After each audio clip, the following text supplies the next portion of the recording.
Welcome in. This is the episode of the Duval Died I've been the most excited to do. We have an actual full game in the books.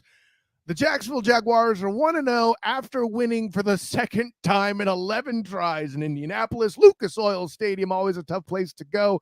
But the Jacksonville Jaguars overcome 31-21.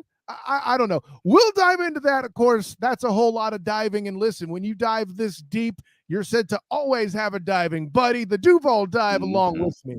Travis Holmes up. Big Cat Country. What's going on, my guy? And I'm doing well. We got a huge NFL game today. I don't want to call it a Super Bowl, but it may be to that level. You know, we're getting there. Well, let's pump the brakes. You're getting into week 2 already, and I can't blame you for it. But let's go ahead and recap a few things from week 1 that we enjoyed that will be factors here upcoming in week 2. And listen, one might say that I'm only doing this because I wrote about him in the Jaguar report. Bing!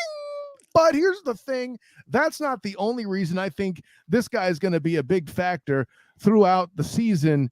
And, you know, I can't be dubbed foolish for thinking so, but, you know, let me show you what I mean here, Travis.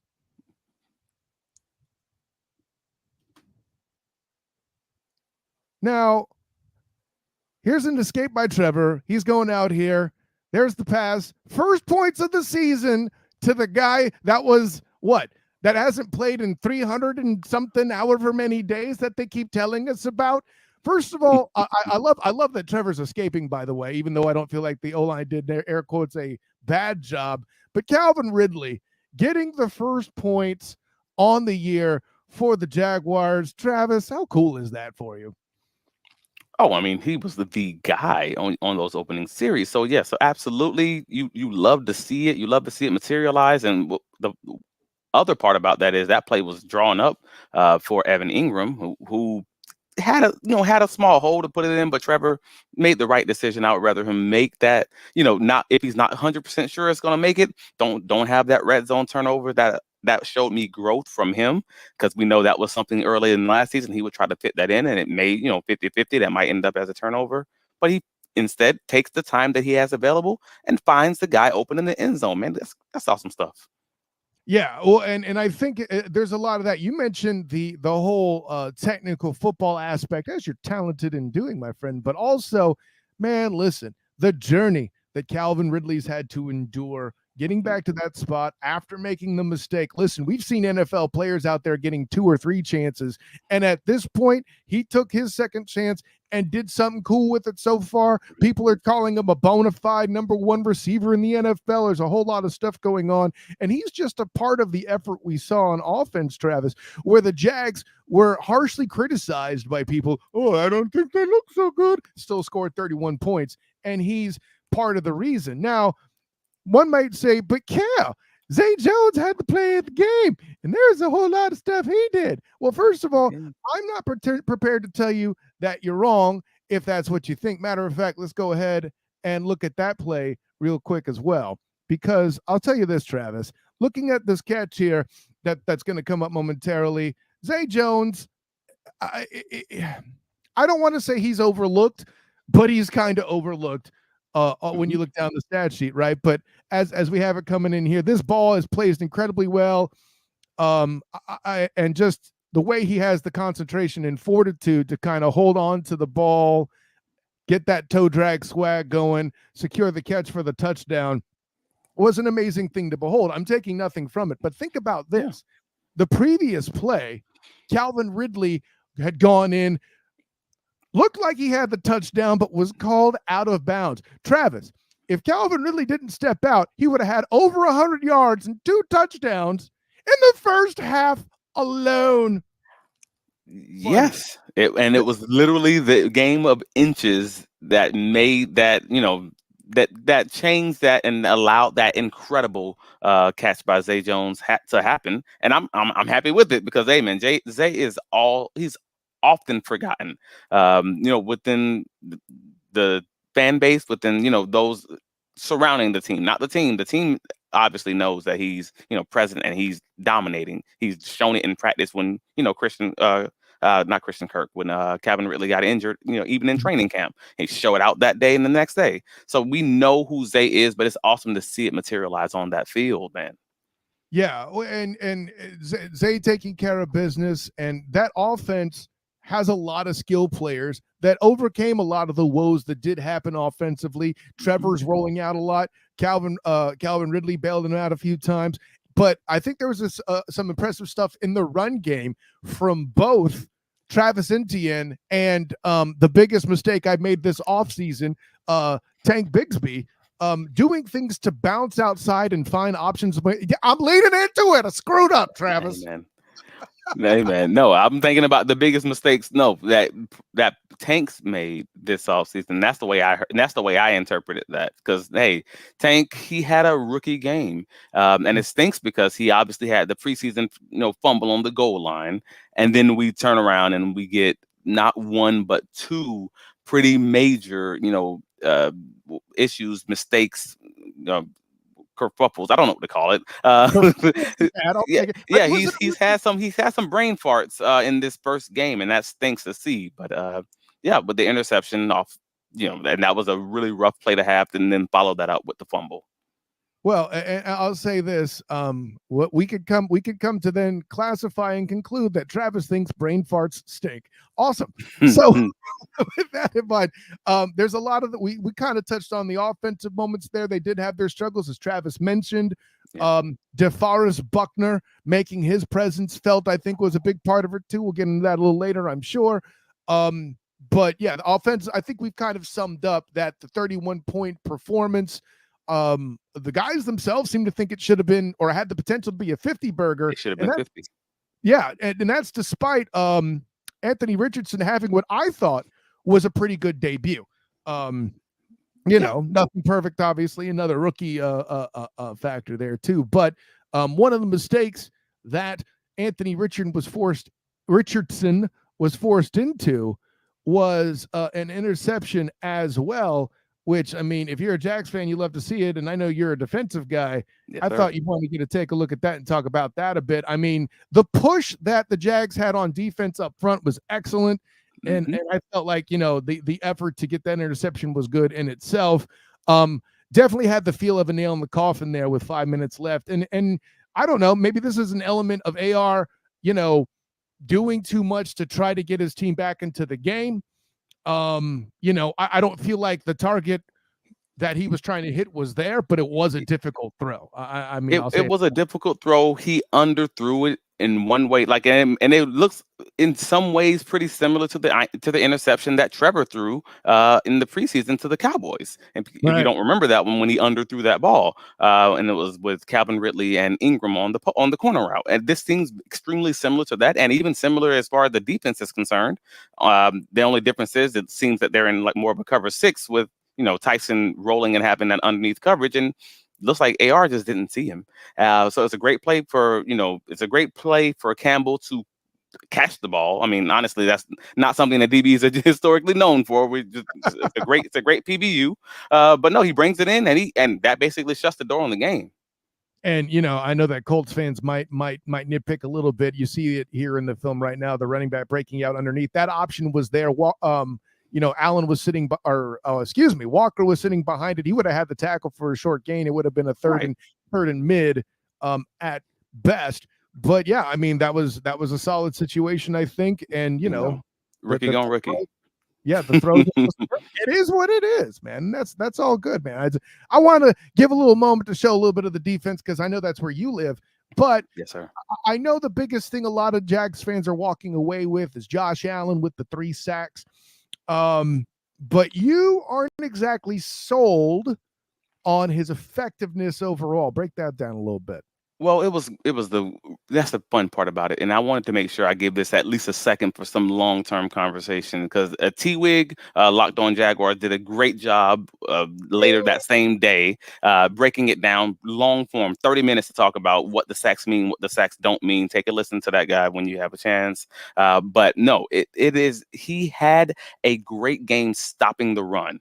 He had a great game sealing the edge and in coverage. Sure. Did he have a great game rushing the passer specifically? No. The answer is an easy no for me from that perspective. He had a great game overall, but in those situations where they asked him to rush the passer and he was either chipped, whether he was one on one, the ball got out beforehand. But the majority of those throws from AR were 3 seconds and over, and either he was chipped and he wasn't making it home, or he was literally unblocked and the ball simply just came out beforehand. But I was most impressed by Trevon Walker, which is funny because everyone was singing the praises of Josh Allen, and I'm looking at the film, second and third takes, and I'm like, I don't understand why is nobody talking about Trevon? Like Trevon had a 16.5% win rate on his pass rushes, and he was blocked almost, most plays, whereas Allen was in coverage on more of those plays. And I'm watching like, all right, cool. And Allen has a 3% win rate on his actual pass rushes. These aren't close. Like one of those is like legitimately a good win rate, and the other one is like, all right, we got to work on this. But those sacks inflated the numbers, unfortunately. But if you remember, hey man, one of those sacks, well, two of those sacks were when Josh Allen was actually in coverage, and he just ran up to the line, and pushed AR out. And the third sack it was after the first sack of the game, was when it took nearly 5 seconds where he just looped around the whole way, and AR was trying to run for the first down. It was seemingly, basically a tackle for a loss on a run play, essentially. I need to take that into context, because in the whole game, Josh Allen only had 4 pressures. 3 of those were the sacks. Right. You do the math. That means he had one like legitimate pressure that wasn't this 5-second run around chase the guy play. Like that's all that I'm getting at is Trevon had a legit good game where he countered. He actually, got stopped with the power. He stood him up, countered, got the sack. 3 seconds. That's a legitimate play, and he did it multiple times. I'm looking forward to see that guy continue that growth, because that's what we've been looking for, is having that true number one, or that 2 1As. So, I mean, hey, this is amazing to hear from you, because this time 2 years ago, you were like talking about how he was a future bust. I'm joking, of course. Hey, man. But, you're going to get me killed in these streets. Listen, you weren't saying future bust necessarily right away, but I think this is what we were talking about. If Walker was going to work, that's what you would want to see. And I think there's an element here, too, where Josh Allen is kind of opening things up for Walker and the others to go to work. Listen, if I'm an offensive coordinator about to face the Jaguars, I'm keying Josh Allen, and because it's not the same as keying up for Aaron Donald. I'm not ever going to expect to see Aaron Donald in coverage, which, not to give the Rams any ideas, maybe it's something fancy you want to try on, let's say, like a 3rd and long or something. I don't know that there's ever a scenario that you were being tricky is good enough to pull Aaron Donald out of the front. That's not the same. But that tells me, A, Josh Allen's that great an athlete to where he is helpful in coverage like that. There's that. And B, for as maligned as his pass rush is, they're versatile enough in their talent to do other things and be unexpected. In other words, there's element of pencil whip here, I think, that we need to account for. Is a 3% win rate bad on paper? Sure. But that's because what you mentioned. If I knock on your door, you know where I'm on the doorstep. But if I knock on the door, somebody else comes in through the back door. Now we have a successful invasion, so to speak, of the backfield in question. And that's where I think you see the other guys doing well. This was what makes it tough.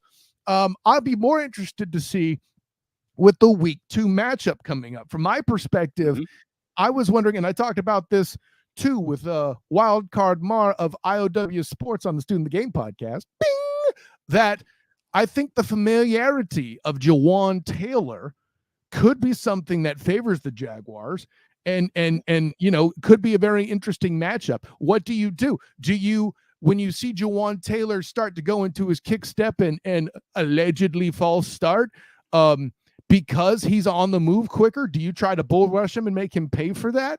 Or, do you use another method? Who's better to try to attack that? Is it Josh Allen or is it Trevon Walker? Or do you mix it up? There's a whole lot of stuff going on there. And like I said, for all the criticism this group gets up front, they're at least versatile enough to pose those questions and make you think about it. Andy Reid will, I would certainly assume, right? No, that's all fair points, and yeah, we've had that whole back and forth, offline. But no, I'm probably We're here for personally, the people to listen to. I'm personally putting that, putting Walker on Juwan and saying, all right, beat him back into Mahomes, put him in Mahomes' lap, and Oh, that's what I'm doing the entire way, and make him beat you against power. I mean, we've seen Juwan struggle just this preseason against power on multiple plays. Because originally in Camp's camp, they were saying he was struggling with it. So that was great for me to see, and so I'm not going to forget that, and I would hope the Jaguars coaching staff wouldn't either. And backside, you will just have Josh Allen, going against a worse tackle, and let's get him get him better opportunities to maybe come and bring Pat Mahomes to the ground. And I know that Kermit is very difficult to bring down, but man, hey, that's the goal. That's the job. Like, if you can get 2 sacks on Pat Mahomes, it's a good day. And the fun part is the Chiefs are better on the road than they are at home, at least in 2022, which is the wild stat to say in nearly every offensive category. The only thing they had one more loss on the road than at home, but literally in nearly every offensive category, they are better on the road than they are at home. Uh, other than other than the sacks that they give up, it's literally the only stat that they are worse in. So if there's an opportunity for the Jaguars, it's that. Can you bring him down? Can you change the game in that way? I mean, and I hear what you're saying about better on the road than at home. Wins would certainly dictate that. And as much as people overuse wins as a stat for individuals, you are rating a team performance there. I'm not against you using it in that context, but I'd be curious to see, and I don't want to go too far down the rabbit hole, but I'd be curious to see how much of it is them just facing more difficult opponents at home. Who's coming to town versus where are they going? Well, and I do understand, and I do get it. I understand it. I'm just looking at that 2022 schedule and literally went down the list. Like, I'm talking yards per attempt for passing, yards per attempt for rushing. Right. We're talking total touchdowns, rushing and passing. We're talking all of it. Near every quarter QB rating, all of it. Yards per attempt, all of it. It's all better on the road, which I thought was just wow. That is something insane. But then they lost one more game at home than they won, than on the road. And they ended up being 7-1. So I'm like, all right, cool. So they are a better team. So you will need a clean game. And if you're going to win, you're going to win at the end. It's going to be something close like that. And if you're going to pull it off, because you can't play your B game and expect to beat the Chiefs. That being said, as much as we're talking about the defense, we have not heard a lot about Travis Michael Kelsey and his prospects for return. I kind of assume he'll be back, but who knows? Yeah. But I think the big news that broke that really got Jags fans going, oh boy, was Chris Jones signing the deal just in time for the Jags, who were already weak on the interior line comparatively, to have an injury to a starter at the guard position that has him out for a couple weeks at least. Now you got a tough draw as Chris Jones comes back, and I think the one positive might be rust? Question mark. I don't even know. That literally is, that literally is the one positive that we're hoping for, is that, hey man, I hope Chris Jones is not Chris Jones. I hope Chris Jones is Chris Jones when he shows up to training camp, not Chris Jones week 1 Chris Jones. That's what we hope for, that he's been sitting out there eating McDonald's and Checkers fries for the last few months, because otherwise there are concerns, we'll say. We know the last time we saw Chris Jones, we gave up 6 pressures and 4 tackles for a loss against him in the playoff game. Like, that's not a great time. Luke Fortner did not have a great time versus him. And Ben Barch just had a rough time. Both Ben Barch and Luke Fortner, had a rough time last week against DeForest Buckner. And now you immediately get to follow that up with the other, the Pat Mahomes of the Chiefs defense, Chris Jones. Not really looking forward to that one, to say the least. That inside pressure is always something serious for the quarterbacks. We kind of did this last week, and I want to do it here again quickly too. So, we mentioned that the best players at their position for the Colts were Quentin Nelson, DeForest Buckner, and Shaq Leonard, right? Mm-hmm. Who would you say that is for the Chiefs here too? Like, I would definitely put Chris Jones on that list. Obviously, Patrick Mahomes II, And then Travis Michael Kelce would be the third if he were in the game. But since he's not, who would you say is the third guy that's among the best at their position for the Chiefs? Well, I mean, you pretty much just hit them though. I mean, Kelsey's playing. Let's call a spade a spade. Kelsey's playing, so we're not saying like they're a very top heavy team, as we saw against Detroit, and even then. I'm calling a spade a spade. Hey, even then, that was a dogfight for Detroit. They have to get a defensive touchdown to win that game. And I say all that to say, I don't know that the Chiefs have it. Like maybe Isaiah Pacheco, maybe. Cool. And that that's a rough one. I mean, we might even start putting Jawan Taylor in that conversation, which is crazy. But I think you would go to the linebacker spot. I think you would go to the sophomore number who has the Greek name that I can't remember suddenly. For the Chiefs? Yeah. He's a second-year guy. I interviewed him in person, and he looks like a kid. And then he puts a helmet and shoulder pads on, and he's a beast. Are you talking Nick? Are you talking what? Nick Bolton? I'm trying to figure out who's that linebackers. I don't recall their linebackers. I'm sorry, Willie Gay. Yeah, with listen, I think I knew you would agree if I just came out and said Kelce, Jones, and Mahomes. Yeah. But I mean, think about what we have there, right? We have the quarterback, right? We have the guy who gets the quarterback, and we have the guy that helps the quarterback escape danger. Like the only way it could be more lethal. Because what are the three things you're supposed to do? You have a quarterback, protect your quarterback, get the other guy's quarterback. Are the main three things typically you're trying to do. Now, we're not here to say they have a bad offensive line, but the case has been made, not by me necessarily, but the case has been made that the offensive line from this year to last took a step back. And they even still have Creed Humphrey and, other elements to that line that are pretty darn good. And you mentioned Jawan Taylor being up there. And it's not to say he's been good. It's just the fact that I'm trying to figure out who else is just above average, because we're not talking we're not in the great conversation anymore after we get past those top three.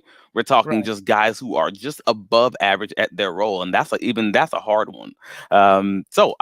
But nevertheless, whether or not these are above average guys, that is simply how much better at their role those three guys are than their peers. That's just how much better Chris Jones is than those bottom, whatever it is, 28 other defensive tackles. That's just how much better Kelce is than the other 27, 20, 29 tight ends. That's just how much better Pat Mahomes is than every other quarterback. Like, those guys raise that bar so much so that they can cover for the fact that the rest of the team is just average to above average. And that's okay.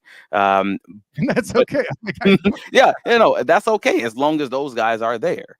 You know what? This is where I got it wrong, Travis. I said linebacker earlier. I meant defensive end. I mean George Karlaftis. That's who I'm talking about.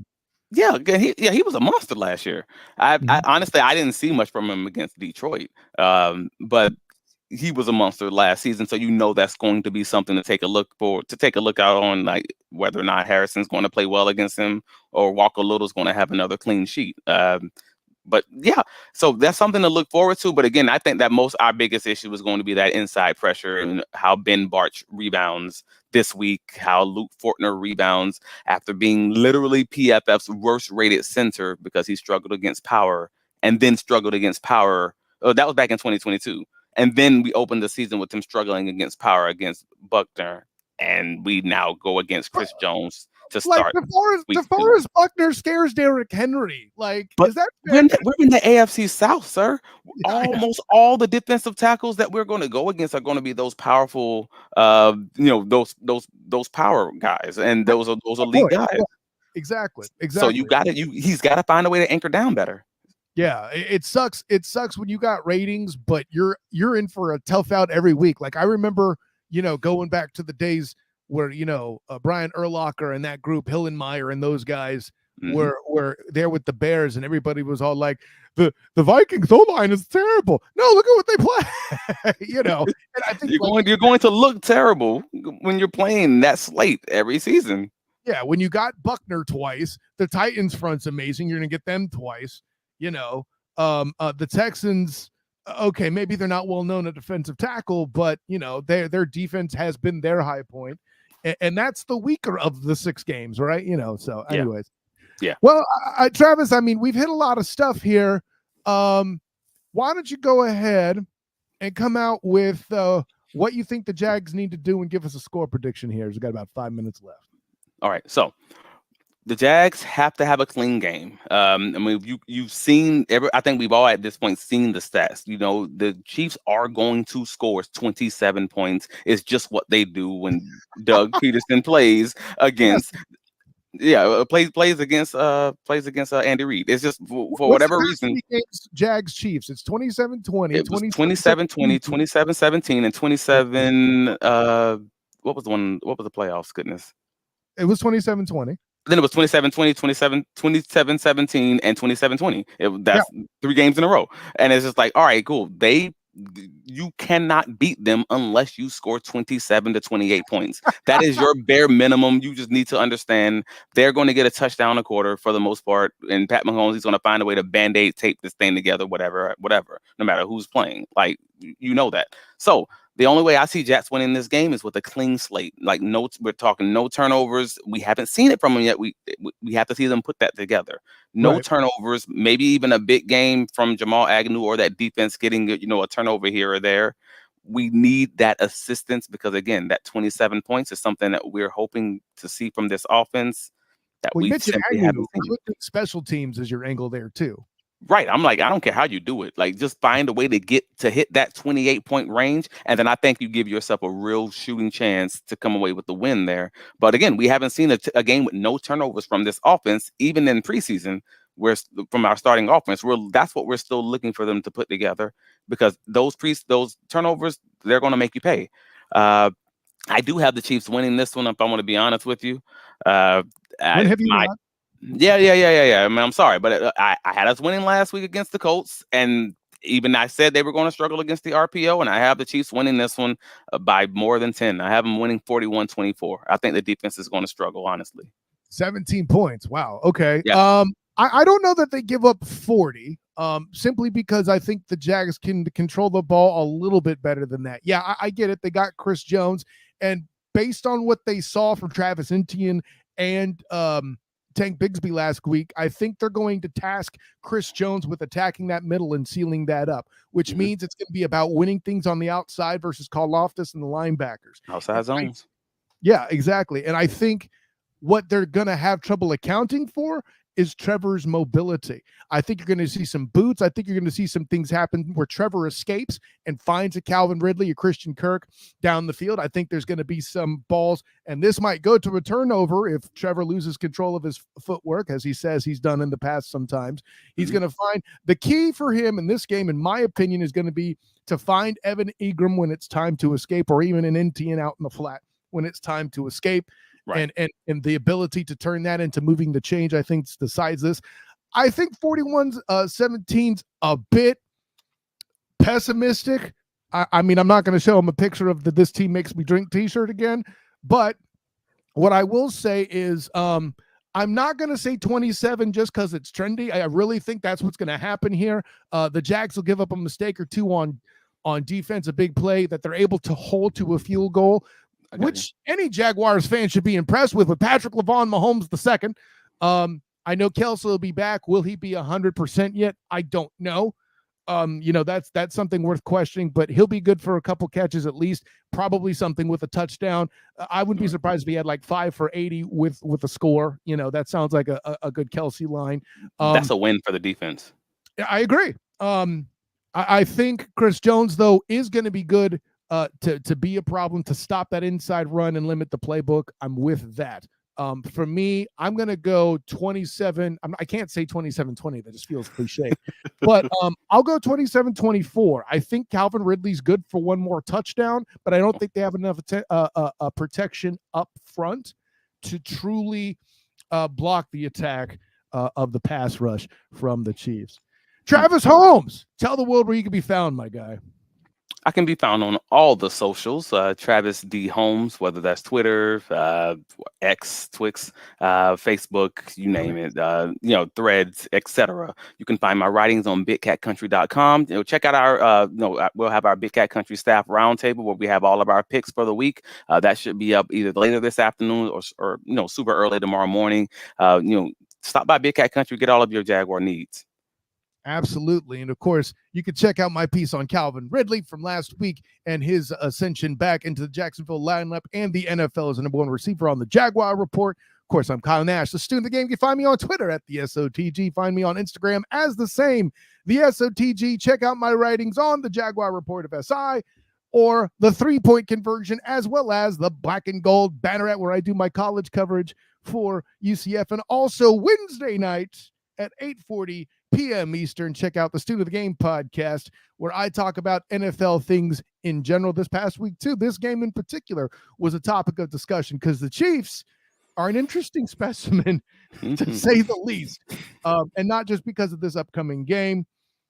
So, yeah, make sure you check all of that out as well. An honor, joy, and privilege for you guys to jump in and enjoy this. Travis, of course, thank you. There'll be a next time for sure. Yes, we'll catch you guys next week, but until then, class dismissed.